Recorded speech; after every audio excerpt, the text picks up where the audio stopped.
నమస్తే. నేను మీ కుప్ప పద్మిని. ఇన్నాళ్ళు మీ సపోర్ట్‌ని నాకందిస్తూ, మీ ప్రేమని నాకందిస్తున్న ప్రతి ఒక్కరికి కృతజ్ఞతలు. ఇప్పుడు చూడబోతున్న ఈ వీడియో కూడా ఖచ్చితంగా మీకు ఉపయోగపడుతుంది. లైక్, షేర్ అండ్ సబ్స్క్రైబ్ చేసి మీ ఇష్టాన్ని, అలాగే మీ సపోర్ట్‌ని నాకందించండి. అలాగే ఈ వీడియో పట్ల మీ అభిప్రాయాన్ని కామెంట్ సెక్షన్‌లో కామెంట్ చేసి నాకు తెలియజేయండి.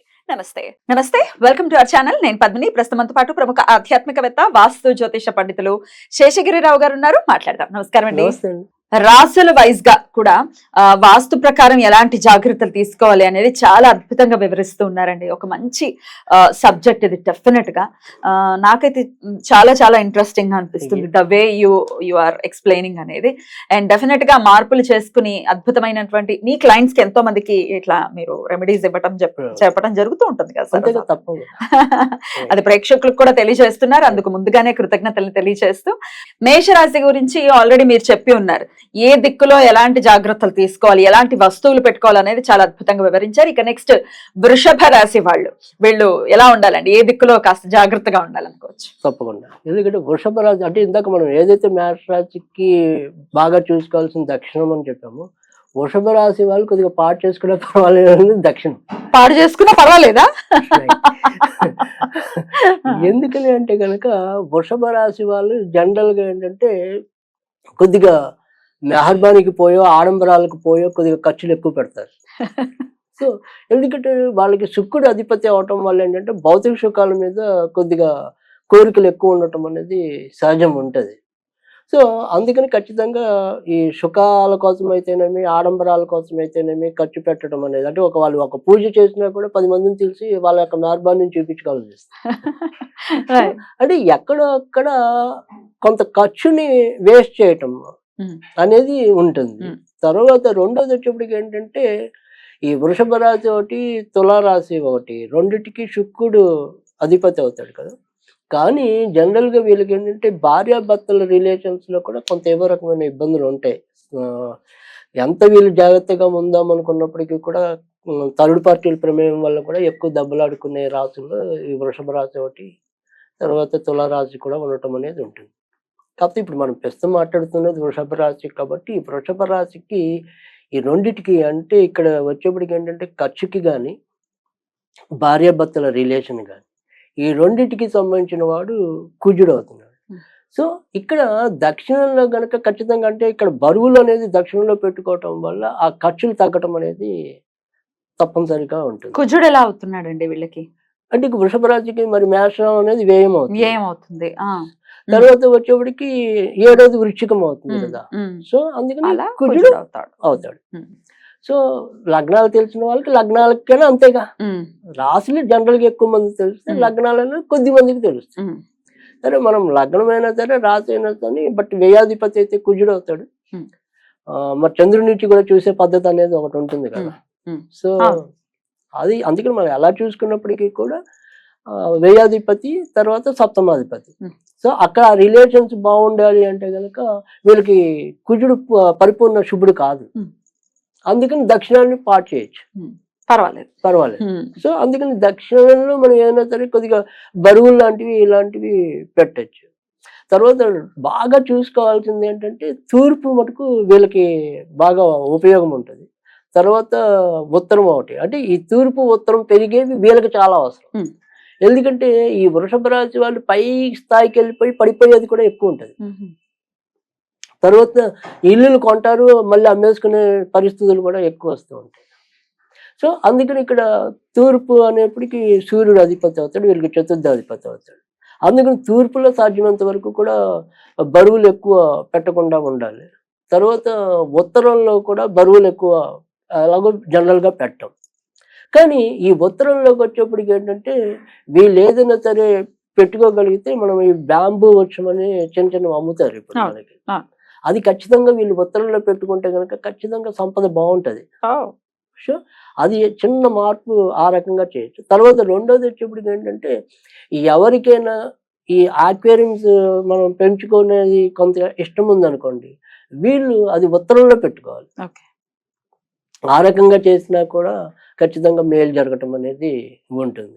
ఇక పడమర అనేది వీళ్ళకి ఏంటంటే కొద్దిగా మీడియం పడమరలో మరీ ఎక్కువ బరువులు పెట్టకూడదు. అంటే ఇందాక వాళ్ళకి మనము మేషరాశి వాళ్ళకి పడమర అన్నాం కదా, వీళ్ళు దక్షిణంలో పెట్టుకుని పడమరని కొద్దిగా లూజ్ ఉంచాలి. ఎందుకంటే వీళ్ళకి భాగ్యాధిపతి రాజ్యాధిపతి కూడా శని అవుతాడు. సో అందుకని శుక్రుడికి పైగా మిత్రుడు అవుతున్నాడు. అందుకని ఇక్కడ వీళ్ళు పడమరలో ఎక్కువ పెట్టకూడదు. పడమరలో సాధ్యమైనంత వరకు తగ్గించుకుంటూ బరువులు లేకుండా చూసుకోవాలి. పడమరలో మనకి నైరుతిలో మళ్ళీ పెట్టుకోవచ్చు, కానీ ఎగ్జాక్ట్ పడమరలో వీళ్ళు బరువులు పెట్టకుండా ఉండాలి. తర్వాత రెండోది వచ్చేప్పటికి ఏంటంటే ఇక్కడ వీళ్ళు పడమరలో మళ్ళీ బ్లూ కలర్ లైట్ పెట్టినా కానీ ఇక్కడ ఖచ్చితంగా ఉపయోగం ఉంటుంది. తర్వాత ఒకవేళ పడమరలో గనక కిటికీలు ఉంటే గనక వీళ్ళకి, అంటే ఎవరైతే మన రాసులు వాళ్ళు ఎవరైతే ఉంటారో వాళ్ళకి ఒకవేళ పడమరలో కిటికీలు ఉంటే వాటిని ముయ్యొద్దు, తెరవాలి. తెరిస్తేనే వీళ్ళ యొక్క అదృష్టం పెరగటం అనేది ఉంటుంది. సో కొంతమంది మూసేయటం, కిటికీలు ఉన్నా అన్ని తెరిచి పెట్టుకోరు ఇవాళ రోజులు ముఖ్యంగా. కానీ వీళ్ళు కనీసం ఒకవేళ రోజంతా తెచ్చుకునే ఉద్దేశం లేకపోయినా కూడా ప్రతిరోజు సూర్యోదయం అయ్యాక కాసేపు, సూర్యాస్తమానికి కాసేపు ముందు గనక వీళ్ళు పడమరలో ఏదైనా కిటికీ కానీ ద్వారం కానీ ఉంటే అవి కాసేపు తెరిచి పెట్టుకుంటే గనక ఖచ్చితంగా మార్పులు వీళ్ళు గమనించగలుగుతారు. సో మంచి ఉండేది ఉంటుంది. ఆ రకంగా కూడా చేయొచ్చు. తర్వాత వచ్చేప్పటికి ఇందాక మనం చెప్పాం దక్షిణంలో ఏదైనా సరే వీళ్ళకి అంత మంచిది కాదు అని చెప్పి. సో ఈ దక్షిణంలోకి వచ్చేప్పటికి ఏంటంటే ఏదైనా సరే దొరికితే ఒక ఆంజనేయుడు, అంటే ఇష్టమైతే, దొరికితే కాదు ఇష్టమైన వాళ్ళు ఆంజనేయుడు ఏదైనా సరే అక్కడ దక్షిణంలో బొమ్మ పెట్టాలి. ఆంజనేయుడు అది కూడా సింధూరం కలర్ లో ఉంటుంది. ఒకవేళ ఇన్ కేసు మనకి దేవుళ్ళు అంటేనే ఇష్టం కాదు, లేదు మనకి ప్రత్యేకంగా వాటి మీద అనురక్తి ఆసక్తి లేదు అనుకుంటే గనక ఆ దక్షిణలో ఏదైనా సరే ఒక మెటల్, అది ఎలాంటి అలంకారం అయినా పర్వాలేదు, డెకరేటివ్ పీస్, అది any type of metal. So అలాంటిది పెడితే మనకి ఖచ్చితంగా ఈ భార్యాభర్తల రిలేషన్స్ బాగుంటమే కాకుండా ఈ ఆకస్మిక ఖర్చుల నుంచి తప్పించుకోగలగటం అనేది ఉంటుంది. సో ఆ రకంగా వృషభ రాశి వాళ్ళు కనుక జాగ్రత్తలు తీసుకుంటే ఖచ్చితంగా వాళ్ళకి కూడా ఈ వాస్తు మేలు చేయటం అనేది ఉంటుంది. చిన్న చిన్న మార్పులు. తర్వాత మనం ఏంటంటే ఈ తూర్పు ఆగ్నేయంలోనే మనకి ఎప్పుడు కూడా జనరల్ గా వంటశాలలు ఉంటాయి. అయితే వీళ్ళు తూర్పు ముఖంగా నిలబడకుండా కొద్దిగా దక్షిణ ముఖంగా పేస్ట్ చేసి వండితే గనక ఖచ్చితంగా మంచి జరుగుతుంది. సో ఆ చిన్న మార్పు చేసుకున్నాక చాలు.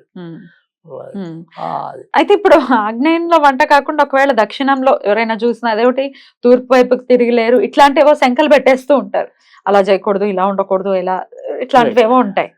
అవును, కానీ ఇక్కడ ఏంటంటే అదే చెప్తున్నారు, ఎప్పుడైనా సరే మనము భయం వల్లే ఎక్కువ ఇబ్బంది పెడతాం అనేది ఉంటుంది. అందుకే చిన్నప్పుడు ఆ కథలు చదువుతాం, బ్రాహ్మణుడు వెళ్తుంటే మేక అంటే మేకని, పులి అంటే పులి అని, ఇలాగా ఆ చివరికి అటు ఇటు కాకుండా చేస్తాం.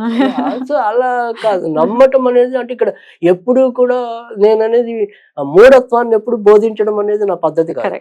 సో తార్కికత, సో ఈ తార్కికత అనేది ఎప్పుడు వస్తుంది, మనం బాగా పరిశోధన చేశాక వస్తుంది. సో నేను అనేది ఏమంటాము తిమ్మిని బమ్మి చేయట్లా, ఉన్న నిజం చెప్పి ఫ్యాక్ట్ చెప్పడానికి చూస్తున్నాను. ఉపయోగం రైట్. సో అలా ఇక్కడ మనకి ఖచ్చితంగా నేను చెప్పింది జాతక పరంగా ఎవరైనా తప్పు అంటే కనుక నా తప్పు ఉంటుంది. సో చెప్తున్నా నేను. సో దాని ప్రకారం అందరికి కామన్ వాస్తు అలా చెప్తాం.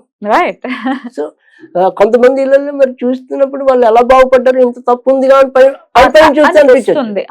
ఇప్పుడు వాస్తు నమ్మని వాళ్ళు ఆయనకి అందం ప్రధానంగా ఇచ్చి ఆయనకి ఎలా వీలైతే అలా ఆ రకమైన సౌలభ్యంగా కట్టుకోవటం అనేది. అయినా కూడా మరి వాళ్ళు కోట్లో పడిగెత్తే వాళ్ళు ఉన్నారు కదా, ఎలా అంటే అది ఆయనకు పడింది పడిపోవచ్చు. సో నేను అందుకని ఇక్కడ ఏంటంటే ప్రతి ఒక్క వ్యక్తికి ఒకటే ఉండదు, మీరు నమ్మినా నమ్మకపోయినా ఇది రైట్. నిజం. అద్భుతం సార్, ఇలా చెప్తున్నారు కాబట్టి అడగడం జరిగింది నేను మిమ్మల్ని. చాలా వివరంగా తెలియజేశారు. డెఫినెట్ గా వృషభ రాశి వాళ్ళు దక్షిణాన్ని ఒక ఇంత పర్వాలేదు, ఎలా ఉన్నా పర్వాలేదు, కానీ పడమర జాగ్రత్తగా చూసుకోవాలి, తూర్పు ఉత్తరాన్ని కూడా జాగ్రత్తగా చూసుకోవాలి అని చెప్తున్నారు. అద్భుతం అండి, చాలా బ్యూటిఫుల్ గా ఎక్స్ప్లెయిన్ చేశారు. ఇక నెక్స్ట్ ఎపిసోడ్ లో మిథున రాశి వాళ్ళు వాస్తు పరంగా ఎలాంటి జాగ్రత్తలు తీసుకోవాలనేది తెలుసుకుందాం. థ్యాంక్ యూ సో మచ్ అండి. నమస్తే.